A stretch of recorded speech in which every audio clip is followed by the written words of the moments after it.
രാജ്യത്ത് ഇന്ധനവില വീണ്ടും കൂട്ടി. പെട്രോളിനും ഡീസലിനും 90 പൈസ വീതമാണ് കൂട്ടിയിരിക്കുന്നത്. ഒരാഴ്ചയ്ക്കിടെ ഇന്ധനത്തിന് വില കൂട്ടുന്നത് ഇത് രണ്ടാം തവണയാണ്.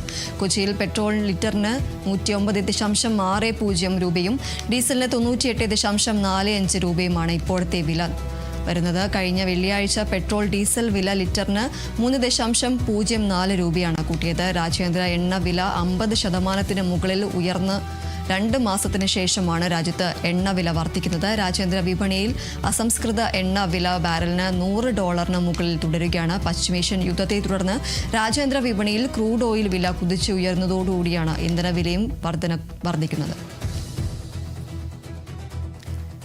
രാജ്യത്ത് വീണ്ടും ഇന്ധനവില കൂട്ടിയിരിക്കുകയാണ്. പെട്രോളിനും ഡീസലിനും 90 പൈസ വീതമാണ് കൂട്ടിയിരിക്കുന്നത്. ഒരാഴ്ചയ്ക്കിടെ ഇത് രണ്ടാം തവണയാണ് ഇത്തരത്തിൽ ഇന്ധനവില കൂട്ടുന്നത്. കൊച്ചിയിൽ പെട്രോളിന് ലിറ്ററിന് 109.60 രൂപയും ഡീസലിന് 98.45 രൂപയുമാണ് ഇപ്പോഴത്തെ വില എന്ന് പറയുന്നത്.